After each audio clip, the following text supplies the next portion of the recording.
In this video, I have new razor blades. Definitely need new razor blades. You definitely need a heat gun.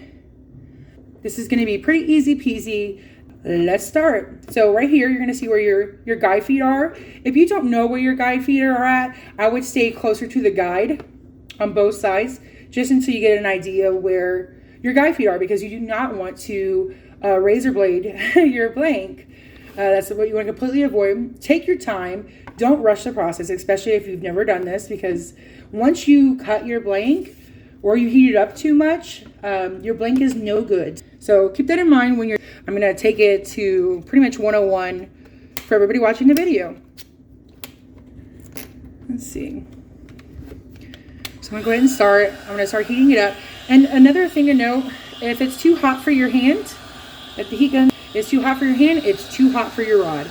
So do not go in longer than your hands can tolerate.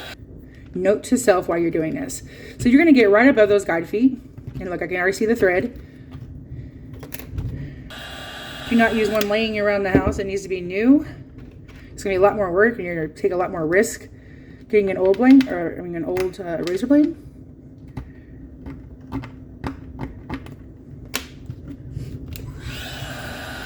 So most likely to replace these guides are going to be like between $1 to $5 each. Like the highest end, which is a pretty cheap.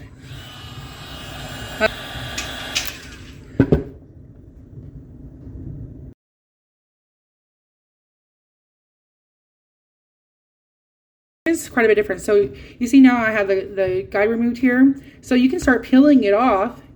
This is going to get you the top layer, and sometimes you get lucky and you get a string so you can unthread it, which is fantastic when that happens. And then you can kind of, let me see if I can get this situated, and you can kind of just twist the rod. Kind of have a desk full of stuff because I'm working on some other things too, but just kind of twist it off so you can take it off. And then you have, all the other guides to do.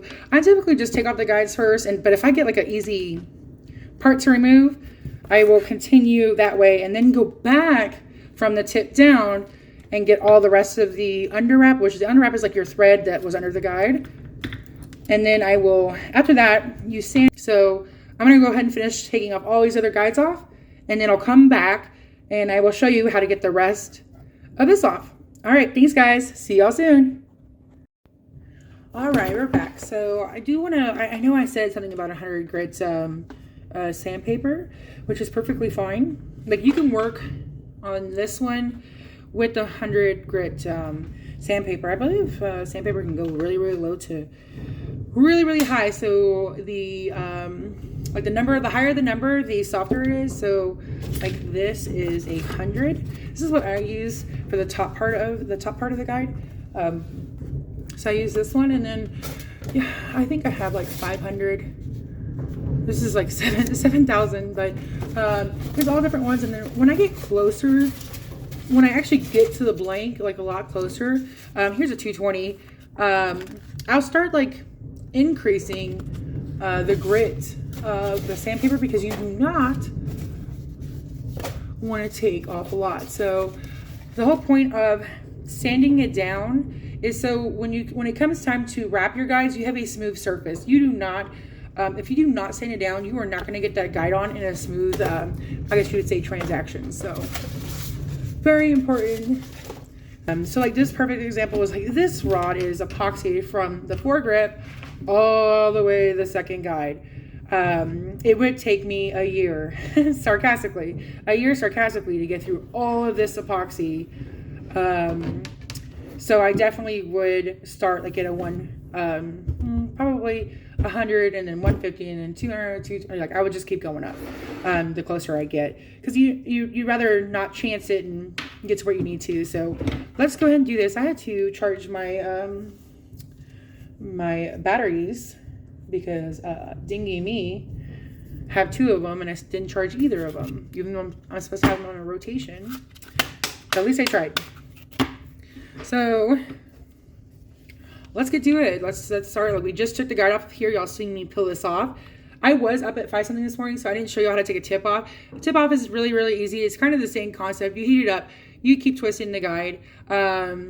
You definitely want to make sure that you're not putting too much heat on your tip, because your tip will snap if you're putting way too much heat on it. And some of these people, I don't know what they put on their tips. I mean, it'll take you a good 15, 20 minutes to take it off. But typically, will take you like 5 minutes.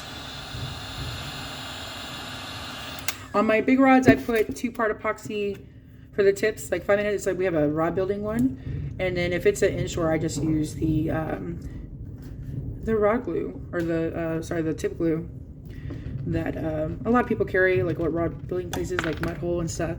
I only use the I don't use the clear one, because the clear one to me is like hot glue, and in this Texas heat it does not hold your tips. So I only buy and get the ones that are like kind of like discolored, like a tannish brownish color, and to me those are a lot better glue. So we're gonna go back in here. I'm just gonna focus on like one side so we can get somewhere today. And these videos are long, guys, but it's just a tedious process. I didn't want to leave anything out either, and leave you hanging. So I can start peeling again. So what I did is I used the razor blade, I heated up, used the razor blade, and I went across like this. Well, not like that, but because that was down, but went straight across like that, and then I found a spot to peel. Like that. And then I will keep trying to find those spots